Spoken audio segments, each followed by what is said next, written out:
अब हमारा next topic है निधि कंपनी की। आखिर निधि कंपनी होता क्या है। सबसे पहले आप ये समझ लीजिए कि कंपनीज एक्ट 2013 के सेक्शन 406 के अंदर लिखा हुआ है कि निधि कंपनी क्या होती है, क्यों निधि कंपनी बनाई जाती है और उससे रिलेटेड रूल्स एंड रेगुलेशन, सब कुछ सेक्शन 406 ऑफ कंपनीज एक्ट 2013 में लिखा हुआ है निधि कंपनी के बारे में। अब निधि कंपनी क्या होती है, एक बार आपको यह समझना है, बड़े ध्यान से समझिएगा। देखिए, निधि कंपनी इसलिए बनाई गई थी और सेंट्रल गवर्नमेंट ने जोर दिया था निधि कंपनीज को बनाने में। निधि कंपनीज ज्यादा से ज्यादा इंडिया में बने, सेंट्रल गवर्नमेंट ये चाहती थी। ऐसा क्यों? इसलिए क्योंकि निधि कंपनीज एक तरह से सजेशन प्रोवाइड करती हैं, निधि कंपनीज हेल्प करती हैं, निधि कंपनीज अपने मेंबर्स को, जो लोग निधि कंपनीज से जुड़े हैं, उनको ये गाइडेंस देती हैं कि आप अपने खर्चे कम करो, आप अपनी कॉस्ट को रिड्यूस करो और अपनी जो सेविंग्स है उनको इंक्रीज करो। तो याद रखिएगा, जब भी आपके एग्जाम में क्वेश्चन आए कि निधि कंपनीज का मेन ऑब्जेक्ट क्या होता है, निधि कंपनी का मेन ऑब्जेक्ट होता है कॉस्टिंग को रिड्यूस करना और सेविंग को बढ़ा देना, इंक्रीज कर देना। निधि कंपनीज बनाई जाती हैं इस पर्पस के साथ में कि सेविंग्स को ज्यादा से ज्यादा बढ़ाया जाएगा, लोग ज्यादा से ज्यादा पैसा जमा कराएं, ज्यादा से ज्यादा पैसा बचाएं। देखिए, नॉर्मली होता क्या है, आप अगर किसी बैंक से लोन लेना चाहते हैं, अगर आप किसी बैंक से ना लोन लेना चाहते हैं, तो जो बड़े बड़े लोग होते हैं ना, या बड़ी बड़ी कंपनियां होती हैं, बैंक उनको बहुत इजीली लोन दे देता है।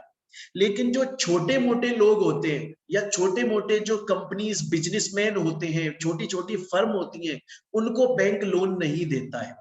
तो ये जो निधि कंपनीज होती है ना, निधि कंपनीज ये क्या करती हैं, ये लोगों को अपना मेंबर बनाती हैं, ये लोगों को अपना मेंबर बनाती हैं और ये लोगों से बोलती है कि आप अपना पैसा बैंक में जमा कराओ, उससे अच्छा है कि बैंक में ना करा के मेरे अंदर जमा करा दो। जैसे बैंक आपको इंटरेस्ट देता है, वैसे ही मैं भी आपको इंटरेस्ट दूं। जैसे बैंक आपको, आप अगर बैंक में जाके पैसा जमा कराओगे, बैंक आपको इंटरेस्ट देगा, निधि कंपनी बोलती है मैं आपको बैंक से ज्यादा इंटरेस्ट दे दूं, आप मेरे अंदर पैसा जमा करा लो। अब उससे होगा क्या, बहुत सारे लोगों ने निधि कंपनी के अंदर पैसा जमा कराया, तो निधि कंपनी उन छोटे छोटे लोगों को भी लोन देती है जिनको बैंक लोन प्रोवाइड नहीं करता। ये फायदा है निधि कंपनी का। निधि कंपनी ज्यादातर लोगों से बोलती है कि आप अपना पैसा सेव करो, आप अपना पैसा बचाओ, खर्चा मत करो, कमाई करी उड़ाओ मत उस पैसे को, उसको जमा करो, सेविंग करो, मेरे पास में जमा कर दो, मैं तुम्हें इंटरेस्ट दूं, आप मेरे पास पैसा जमा कर दो, मैं तुम्हें इंटरेस्ट दूं, और जो पैसा आपसे मेरे पास आया है मैं उसको उन जरूरतमंद लोगों को लोन के तौर पे दे दूं, कम इंटरेस्ट रेट पे।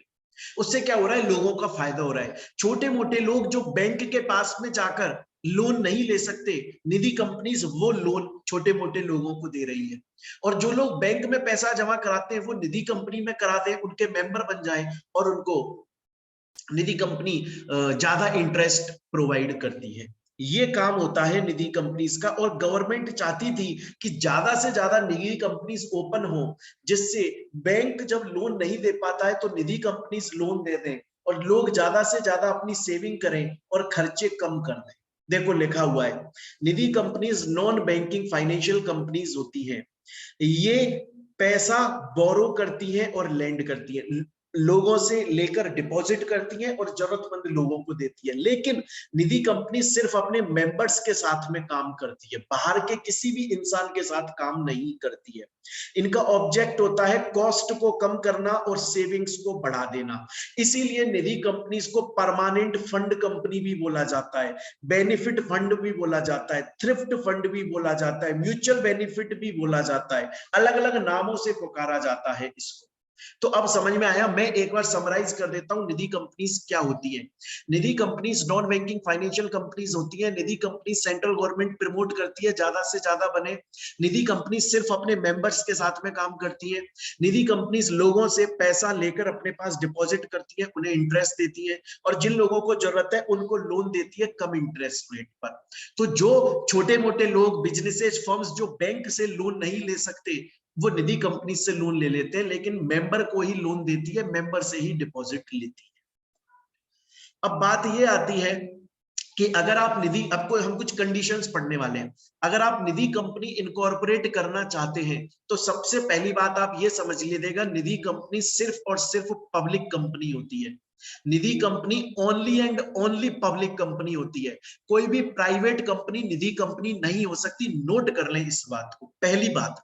दूसरी बात, अगर आप निधि कंपनी ओपन करना चाहते हैं तो जरूरी है कम से कम 5 लाख रुपए की paid up equity share capital होनी चाहिए। अंडरलाइन कर लें, paid up equity share capital कम से कम 5 लाख की।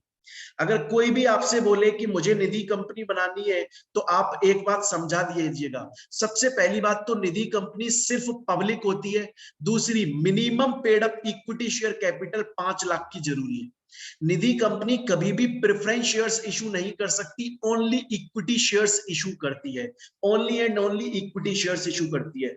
निधि कंपनी सिर्फ और सिर्फ अपने मेंबर्स के साथ में लेन देन का काम करती है, आउटसाइडर के साथ में कभी भी कोई काम नहीं करती है। और निधि कंपनी के नेम के एंड में निधि लिमिटेड लिखा होता है। जैसे प्राइवेट कंपनी के नेम के एंड में प्राइवेट लिमिटेड होता है, पब्लिक के नेम के एंड में लिमिटेड होता है, वन पर्सन के नेम के एंड में ओपीसी प्राइवेट लिमिटेड होता है, उसी तरह से निधि कंपनी के नेम के एंड में निधि लिमिटेड होता है। ये जरूरी है। आगे चलते हैं। नेक्स्ट बात आ जाती है अब नेक्स्ट बात आ जाती है मिनिमम नंबर ऑफ मेंबर्स। याद रखिएगा, निधि कंपनी के अंदर कम से कम 200 मेंबर होने जरूरी हैं। अगर कोई पूछे कि निधि कंपनी में मिनिमम कितने मेंबर्स होने चाहिए, मिनिमम मेंबर्स वो है 200। 200 से कम नहीं हो सकते। इसीलिए तो बोलते हैं निधि कंपनी सिर्फ पब्लिक होती है, क्योंकि प्राइवेट कंपनी में तो मैक्सिमम 200 मेंबर होते हैं, जबकि निधि कंपनी के अंदर तो कम से कम 200 मेंबर होते हैं। तो निधि कंपनी प्राइवेट नहीं हो सकती। दूसरा, निधि कंपनी का नेट ओन फंड कम से कम 10 लाख रुपए का होना चाहिए। कम से कम 10 लाख रुपए का नेट ओन फंड होना जरूरी है। उसके अलावा अनएनकम्बर्ड डिपॉजिट। अनएनकम्बर्ड डिपॉजिट का मतलब है वो डिपॉजिट जिसपे कोई भी बर्डन नहीं है, मतलब कुछ भी चीज गिरवी नहीं रखी हुई है। Free deposit, unsecured deposit, free deposit कितना होना जरूरी है? जितना टोटल आउटस्टैंडिंग डिपॉजिट है उसका कम से कम 10%। क्वेश्चन एग्जाम में आ चुका है।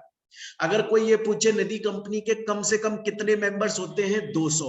निधि कंपनी कम से कम नेट ओन फंड, खुद का कमाया हुआ पैसा कितना होना चाहिए, 10 लाख एटलीस्ट, या उससे ज्यादा, उससे कम नहीं। निधि कंपनी के पास में जो डिपॉजिट आते हैं उनमें से उतने डिपॉजिट जिन पर कोई भी बर्डन नहीं हो, कुछ भी चीज गिरवी नहीं है, टोटल फ्री डिपॉजिट, टोटल जितना डिपॉजिट है उसका कम से कम 10% टोटल फ्री डिपॉजिट होना चाहिए। और उसके अलावा नेक्स्ट पॉइंट आ जाता है नेट ओन फंड और डिपॉजिट का रेशियो 120 हो सकता है। कहने का मतलब है कि कोई निधि कंपनी है, कोई निधि कंपनी है और उसका जितना नेट ओन फंड है ना, उसके 20 टाइम्स तक वो कंपनी डिपॉजिट एक्सेप्ट कर सकती है। अगर एक निधि कंपनी का नेट ओन फंड 1 लाख रुपया है तो वो कंपनी 20 लाख रुपए तक का डिपॉजिट एक्सेप्ट कर सकती है। ये क्वेश्चन एग्जाम में आया हुआ है कि एक निधि कंपनी अपने नेट ओन फंड का कितना डिपॉजिट एक्सेप्ट कर सकती है। मैक्सिमम 20 टाइम्स, मतलब नेट ओन फंड और डिपॉजिट का रेशियो 120 हो सकता है, उससे ज्यादा का नहीं हो सकता। स्टूडेंट बोलता है सर मैं समझ गया, आगे चलो। आगे यह है कि जब भी कंपनी का फाइनेंशियल ईयर खत्म होता है ना, उसके 90 दिन के अंदर अंदर उसे अपनी रिटर्न फाइल करनी पड़ती है। हर निधि कंपनी को अपने फाइनेंशियल ईयर एंड होने के 90 दिन के अंदर रिटर्न फाइल करनी पड़ती है, और वो रिटर्न या तो प्रैक्टिसिंग सीएमए से या प्रैक्टिसिंग सीएस या प्रैक्टिसिंग सीए किसी से साइन होनी चाहिए। पहली बात आपको ये समझ में आ जाएगी। स्टूडेंट बोलता है सर आपने बोला कि फाइनेंशियल ईयर खत्म होने के 90 दिन के अंदर रिटर्न फाइल करनी पड़ती है निधि कंपनी को। सर अगर नहीं कर पाई तो उसे 30 दिन का एक्सटेंशन मिल जाएगा, लेकिन रीजनल डायरेक्टर से अप्रूवल लेनी पड़ेगी। मतलब एक्स्ट्रा 30 दिन में वो रिटर्न फाइल कर दे, लेकिन रीजनल डायरेक्टर की अप्रूवल लेकर। स्टूडेंट बोलता है सर अभी तक मुझे समझ में आया Nidhi company non banking financial companies है, इनके नेम के एंड में निधि लिमिटेड आता है, ये सिर्फ अपने मेंबर्स को पैसा देती है और उनसे पैसा लेती है, कम इंटरेस्ट रेट पे लोन देती है, ज्यादा इंटरेस्ट रेट डिपॉजिट कराने पे देती है। इसके अलावा मैंने पढ़ा सिर्फ अपने मेंबर्स के साथ में काम करती है, मिनिमम ये हमेशा पब्लिक कंपनी हो सकती है, कम से कम 5 लाख की equity paid up share capital होती है, सिर्फ और सिर्फ प्रेफरेंस शेयर्स को इशू करेंगी, और निधि लिमिटेड एंड में आना जरूरी है। कम से कम 200 मेंबर इसके अंदर होने चाहिए। नेट ओन फंड खुद का कमाया हुआ पैसा कम से कम 10 लाख हो। टोटल जितने डिपॉजिट है उनका कम से कम 10% फ्री डिपॉजिट होना चाहिए, जो कुछ भी गिरवी नहीं रखा हुआ है। और नेट ओन फंड जितने हैं ना उनके 20 गुना तक डिपॉजिट एक्सेप्ट कर सकती है। फाइनेंशियल ईयर खत्म होने के 90 दिन के अंदर रिटर्न फाइल करनी पड़ती है, नहीं कर पाई तो रीजनल डायरेक्टर से अप्रूवल लेके अगले 30 दिन में रिटर्न को फाइल कर दे, 30 दिन का एक्सटेंशन मिलता है। इसके बाद में अब नेक्स्ट बात आती है, कोई भी निधि कंपनी जो है ना वो सिर्फ बोरोइंग का काम कर सकती है या लेंडिंग का काम कर सकती है, जो मैं बार बार बता रहा हूं, वो भी सिर्फ और सिर्फ मेंबर्स के साथ। उसके अलावा चिट फंड का काम नहीं कर सकती, हायर परचेज का काम, लीजिंग का काम, इंश्योरेंस का काम, सिक्योरिटीज को मतलब लोन लेना, डिपॉजिट लेना और लोन देना सिर्फ मेंबर्स को, उसके अलावा कोई काम नहीं कर सकती। प्रेफरेंस शेयर्स इशू नहीं कर सकती, डिवेंचर इशू नहीं कर सकती, करंट अकाउंट ओपन नहीं कर सकती। याद रखिएगा सिर्फ और सिर्फ सेविंग अकाउंट ओपन करती है अपने मेंबर्स के साथ, सिर्फ और सिर्फ, वो भी मेंबर्स के साथ। अपने मेंबर्स के साथ करंट अकाउंट भी ओपन नहीं करती है, और बाहर के लोगों के साथ में तो करती नहीं, मतलब आउटसाइडर के साथ में तो कोई भी अकाउंट ओपन नहीं होगा, और मेंबर्स के साथ सिर्फ सेविंग होगा, और उसके अलावा बाकी के इनमें से कोई भी काम नहीं कर सकती। इजी है, इतना कुछ आपको दिमाग लगाने की जरूरत नहीं है। उसके बाद में निधि कंपनी जब भी शेयर इशू करेगी तो उसका एक शेयर कम से कम 10 रुपये का होना चाहिए, 10 रुपए से कम का उसका शेयर नहीं हो सकता, याद रखिएगा। एग्जाम में अगर क्वेश्चन आए कि निधि कंपनी का एटलीस्ट 1 शेयर कितने रुपए का होगा, 10 रुपए का, उससे कम का शेयर नहीं हो सकता। जब भी कोई निधि कंपनी शेयर इशू करती है सर्विस चार्ज नहीं लगता है, नहीं लगता है, नहीं लगता है, नहीं लगता है। उसके अलावा निधि कंपनी जब भी डिपॉजिट होल्डर को शेयर्स अलॉट करेगी, है ना, तो कितने अलॉट करेगी, कम से कम 10 इक्विटी शेयर या फिर 100 रुपए के शेयर। तो बात तो एक ही हो गई, मैंने बोला एक शेयर कितने का होगा, 10 रुपए का, तो 100 शेयर कितने हो गए, 10 शेयर हो गए। तो निधि कंपनी जब भी अपने मेंबर को शेयर्स देगी एक बार में कम से कम 10 देगी, उससे कम नहीं देगी, मतलब 100 रुपए तो उससे कमाएगी कमाएगी, याद रखिएगा। नेक्स्ट बात, अगर कोई भी पर्सन निधि कंपनी का मेंबर बनना चाहता है तो सिर्फ इंडिविजुअल पर्सन, आप या मैं, नेचुरल पर्सन बन सकता है, कोई बॉडी कॉर्पोरेट या कोई भी ट्रस्ट उस कंपनी का मेंबर, निधि कंपनी का मेंबर नहीं बन सकती है। मिनिमम मेंबर मैंने बताया 200, उससे कम नीचे नहीं होने चाहिए, और माइनर जो है वो निधि कंपनी का मेंबर नहीं बन सकता।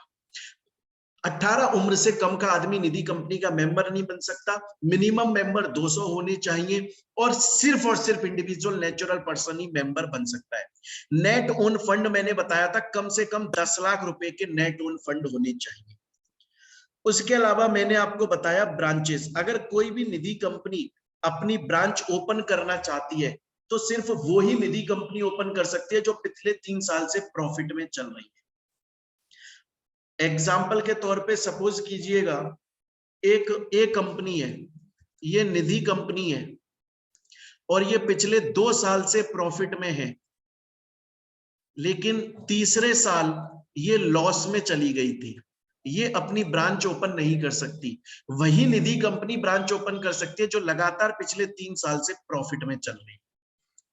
क्लियर है ये चीज यहां तक? उसके बाद में कुछ और चीजें बताइए, ये रिपीटेड चीजें आ रही हैं दोबारा से।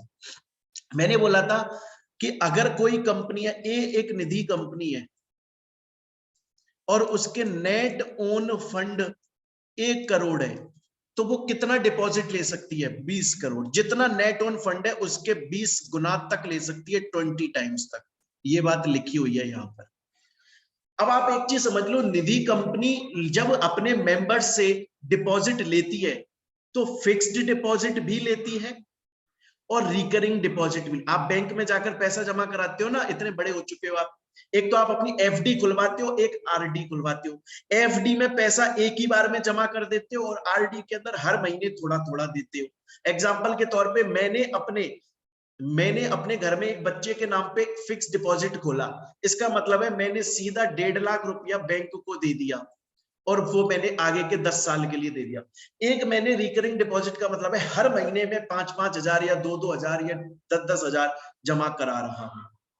अब एक चीज समझ लीजिएगा, अगर आप निधि कंपनी के पास में फिक्स डिपॉजिट रख रहे हो, कम से कम 6 महीने के लिए रखे जाएंगे, मैक्सिमम 60 महीने के लिए, 5 साल के लिए, इससे कम के लिए नहीं रख सकते। मिनिमम 6 महीने, मैक्सिमम 60 महीने। अगर रिकरिंग डिपॉजिट है तो मिनिमम 12 महीने, 1 साल के लिए, मैक्सिमम 60 महीने, 5 साल के लिए। क्लियर है ये चीज यहां तक? इसके बाद में नेक्स्ट और ध्यान से करिएगा। अब समझिएगा बच्चों, मैं नेक्स्ट बात क्या बताने जा रहा हूं। आपको पता है, जब भी आप निधि कंपनी के अंदर पैसा जमा करवाओगे ना, जब भी आप निधि कंपनी के अंदर पैसा जमा करवाओगे सेविंग डिपॉजिट में, अगर 1 लाख रुपए तक आप जमा करवा रहे हो तो आपको इंटरेस्ट मिलता है। अगर आप 1 लाख रुपए से ज्यादा करवा रहे हो ना, तो फिर आपको इंटरेस्ट नहीं मिलता। पहली बात ये समझ लो, अगर आप निधि कंपनी में अपना डिपॉजिट दे रहे हो और मैक्सिमम 1 लाख रुपए तक दे रहे हो, तो आपको डिपॉजिटेड अमाउंट पे इंटरेस्ट मिलेगा। 1 लाख से ज्यादा रुपया जमा करा रहे हो, आपको इंटरेस्ट नहीं मिलेगा। गवर्नमेंट बोलती है ये बड़ा आदमी है, 1 लाख से रुपया ज्यादा दे रहा है, इसको इंटरेस्ट मत दो। पहली बात तो ये हो गई यहां तक। दूसरा, कितना इंटरेस्ट मिलेगा, कितना दिया जाएगा? जितना नेशनलाइज्ड बैंक ने तय किया हुआ है ना, उससे 2% ज्यादा। नेशनलाइज्ड बैंक ने बोला हुआ है हम 10% इंटरेस्ट देते हैं, तो निधि कंपनी 2% एक्स्ट्रा दे सकती है, 12% तक, इससे ज्यादा नहीं दे सकती। क्लियर है ये चीज यहां तक? इसके बाद, अच्छा, निधि कंपनी फिक्स्ड और रिकरिंग डिपॉजिट पे इंटरेस्ट रेट कितनी दे सकती है? अब मैंने बोला जितना नेशनलाइज्ड बैंक ने बोला है उसके 2% ज्यादा तक, लेकिन आरबीआई ने जो मैक्सिमम लिमिट बताई है ना, उससे ज्यादा नहीं हो सकती। जैसे एग्जांपल के तौर पे आरबीआई ने बोला हुआ है 15%, एचडीएफसी बैंक, नेशनलाइज्ड बैंक कितना देता है? 10%, तो आप +2 करके 12% दे सकते हो। लेकिन किसी भी केस में आरबीआई की रेट से ज्यादा नहीं जा सकते। जैसे एग्जांपल के तौर पे सपोज करें, एचडीएफसी ने बोला, एचडीएफसी देता है 10%, आरबीआई ने बोला हुआ है 11%, उस केस में आप 2% प्लस नहीं कर सकते, 1% ही प्लस करना पड़ेगा, क्योंकि आरबीआई की रेट से ऊपर नहीं जा सकते। इसके बाद में नेक्स्ट बात मैं आपको बताऊं बच्चों, बड़ी ध्यान से समझिएगा आप लोग। निधि कंपनी डिविडेंड तो दे सकती है, लेकिन मैक्सिमम कितना? टोटल जो डिस्ट्रीब्यूटेबल प्रॉफिट है, मतलब जितना पैसा अवेलेबल है डिविडेंड देने के लिए, उसके 25% तक दे सकती है, उससे ज्यादा नहीं दे सकती। या तो 25% जितना प्रॉफिट अवेलेबल है, या फिर जो रीजनल डायरेक्टर ने बोल दिया उतना। तो अगर कभी भी एग्जाम में क्वेश्चन आ जाए कि निधि कंपनी अपने मेंबर्स को कितना डिविडेंड दे सकती है, याद रखिएगा मैक्सिमम 25% दे सकती है, उससे ज्यादा नहीं दे सकती। हालांकि अगर रीजनल डायरेक्टर ज्यादा बोल दे तो ज्यादा दे सकती है, अदरवाइज मैक्सिमम 25%।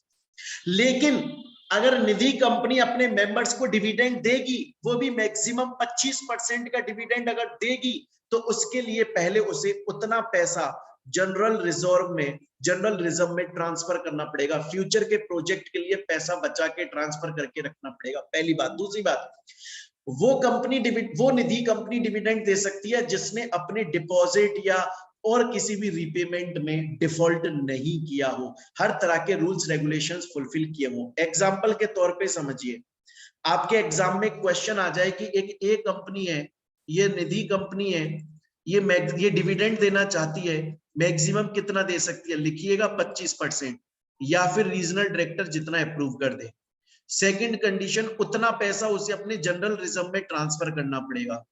तीसरा, ये किसी भी रीपेमेंट में डिफॉल्टेड नहीं होनी चाहिए। बात ये आती है कि सर निधि कंपनी की ऑडिट करने के लिए नॉर्मल ऑडिट होती है, जैसे बाकी सभी कंपनीज की ऑडिट होती है वैसे निधि की भी ऑडिट होती है। निधि कंपनी की ऑडिट इंडिविजुअल आदमी भी कर सकता है। अगर कोई इंडिविजुअल आदमी अपने अपॉइंट किया है तो वो मैक्सिमम 1 टर्म मतलब 5 साल के लिए अपॉइंट होता है, वो लगातार दूसरे टर्म के लिए अपॉइंट नहीं हो सकता। ऐसा सभी कंपनियों में होता है, आपने पढ़ा हुआ है। अगर आपने किसी फर्म को निधि कंपनी की ऑडिट करने के लिए बुलाया है तो वो लगातार 2 टर्म्स के लिए अपॉइंट हो सकती है, मतलब लगातार 10 साल के। और ऐसा सब में होता है, कोई स्पेशली निधि के लिए नहीं है। यहां हुई बात आपकी निधि कंपनी की। अब आते हैं प्रोड्यूसर कंपनी, जिसको डिफाइन किया हुआ है कंपनीज एक्ट 2013 के सेक्शन 465 के अंदर। मैं आपको बता दूं बच्चों, प्रोड्यूसर कंपनी क्या होती है, बड़ा ही इजी है। देखिए, जैसे कोई कंपनी होती है उसका काम होता है सिर्फ मार्केटिंग करना, उसी तरह से कुछ कंपनियां ऐसी होती हैं जिनका काम सिर्फ प्रोड्यूस करना होता है, जो कंप्लीटली प्रोडक्शन में इन्वॉल्व होती है, मैन्युफैक्चर में इन्वॉल्व होती है, उसको हम प्रोड्यूसर कंपनी बोलते हैं। ज्यादातर ऐसी कंपनियां एग्रीकल्चर होती है क्योंकि वो प्रोडक्शन में इन्वॉल्व होती है, उनको प्रोड्यूसर कंपनी बोलते हैं। उन कंपनीज के अंदर कम से कम 5 डायरेक्टर होने चाहिए, मैक्सिमम 15, इससे ज्यादा आपको नहीं पढ़ना है। तो स्टूडेंट्स, हम लोग पढ़ रहे हैं सीएमए फाइनल का स्टडी नोट 1। उसमें हम लोगों ने अभी तक पढ़ लिया कंपनी क्या होती है, उसके कितने क्या कैरेक्टरिस्टिक्स होते हैं, लिफ्टिंग अप कॉर्पोरेट वेल, उसके हमने सिचुएशंस पढ़ ली, टाइप्स ऑफ कंपनी पढ़ ली, कंपनी को इनकॉर्पोरेट करने का प्रोसेस पढ़ लिया, एमओए एओए पढ़ लिया, उनका ऑल्ट्रेशन पढ़ लिया। उसके अलावा फिर हम लोगों ने निधि कंपनी पढ़ ली, legal effects of MOA AOA पढ़ लिया, प्रोड्यूसर कंपनी पढ़ ली। अब बस एक लास्ट टॉपिक बचता है, इनकॉर्पोरेशन ऑफ एनपीओ, जो कि हम अपनी लास्ट इससे नेक्स्ट क्लास में कंप्लीट कर लेंगे। और बच्चों, आपका स्टडी नोट 1 कंप्लीट हो जाएगा सीएमए फाइनल का paper number 13, corporate laws and compliances. Students, मैं आपको बता दूं, इसमें एक एक चीज हमने स्टडी मटेरियल से कवर किया, कुछ भी हमने नहीं छोड़ा है, और ये टोटली अमेंडेड है और आप लोगों के लिए बहुत इंपॉर्टेंट है। अगर मैं जो आपको पढ़ाया स्टडी नोट 1 वो आपने अच्छे से पढ़ लिया, रिवाइज कर लिया बार बार, तो बच्चों आपको बहुत अच्छे मार्क्स इसमें मिल जाएंगे।